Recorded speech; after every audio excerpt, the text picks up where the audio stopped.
Hello everybody and welcome to the Friday Wrap for today, June 27th, 2014. I hope all you had a fantastic week. I know I did. Let's just get down to it. So, as always, we'll start with the channel update, shall we? The channel is doing pretty well. I actually shouldn't even say that. It's doing exceptionally well. As you know, less than a week ago, as of this recording, we crossed 50,000 subscribers. I did a thank you video. You guys are phenomenal. If you want to hear my thoughts on it, go watch that. I could go on and on and on about it. I'm not going to do that again and bore the hell out of you guys. But if you do want to know about that, there is a 50,000 subscriber thank you video. Go check it out. We are now over 52,000 in a mere like 3 or 4 days, which is awesome. And the series have been kind of switched up a bit. So one of the things that I was talking about prior, man, I have like a big old cowlick going on back here. One of the things that I was talking about prior is the introduction of new series as well as the removal of some old series. That included Tropico 5, that included Always Sometimes Monsters, and mostly Prison Architect. And the reason Prison Architect has been removed, for those who are unaware, is because I feel like I've done everything in that game there is to do, with the exception of maybe getting up like past 200 prisoners, and I still might go back and create those episodes where I get to 200 prisoners and see what happens. But for the most part, there's really not much else for people to see there. There's really nothing there. So that's kind of the reason those have been removed. But in turn, we've also introduced a bunch of new stuff, including Magicite, which is excellent. I don't know how long that series is going to go, but it'll go on for a little while. Mount & Blade Warband, which I am still unsure how long that's going to go. The reason that is still in the air is because I'm realizing that that game requires more time to learn its mechanics than I actually have to do. And I could do it on camera, but as the comments are particularly volatile when I don't really understand a series completely, I don't have the time, nor do I care to learn the game outside of recording. And the reason for that is I am already pumping out and doing a ton of work outside of my normal series, which includes the researches for Judge Mathis, collabs like EU4 and the Sniper Elite thing I did with Northern Lion, just all kinds of stuff that's just going on outside the scene on top of my usual stuff, and now my normal streaming schedule of Monday, Wednesday, Saturday. I just don't have the time. So I will see how it goes, how Mount & Warblade ends up going in the long term. I'm going to give it probably another week at most to see if I can get the grasp of it and if it starts to make sense to me.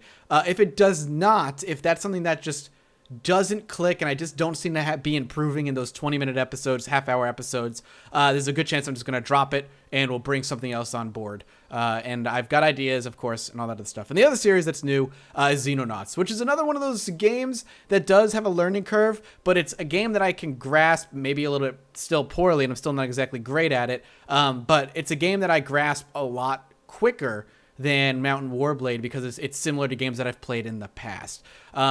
Again, as series come and go, we'll see the returning of old ones, like Prison Architect will be back, I don't doubt it. RimWorld will make its return eventually with more updates as I give it time to develop more, and other newer stuff that comes out that I want to showcase and play. So that's just how the things work. Welcome to YouTube. That's how channels work.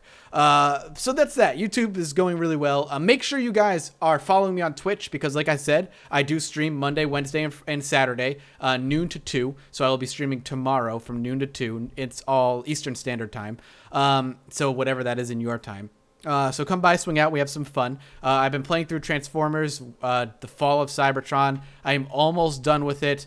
And it's definitely produced some hilarious moments, put it that way. But I'm really excited to be done with the game soon, because games like that, and it's just the AAA genre in general, tend to get very repetitive after a few hours. So I'm looking forward to finishing that up. Other than that, we had D&D night last night. D&D has been going really well. Last night was really good because my friend ended up coming back. He wasn't there 2 weeks ago, and I did say I'd give you an update as to D&D and what things are going on there.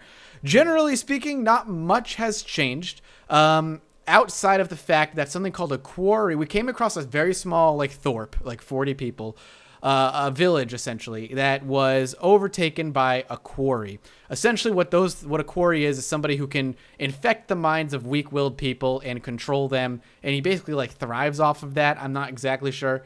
What ended up happening last week was that 2 out of the 3 of us ended up getting infected by the quarry.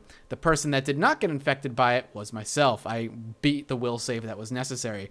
What that meant was I ended up murdering everybody in that town for the sake of what my character thought was necessity. I don't want to get into the details of it because I could be here for hours talking about it. But essentially, that's kind of where we ended after I freed my 2 friends, minds, after fighting them and killing everybody in the town, which was ridiculous.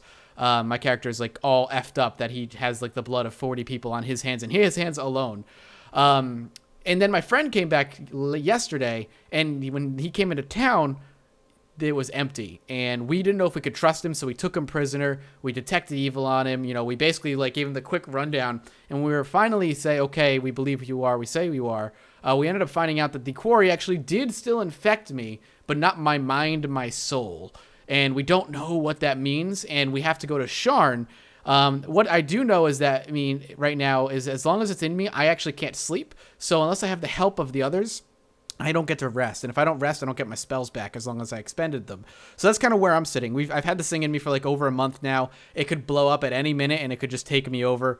And that's kind of where we are. Main storyline-wise, nothing huge.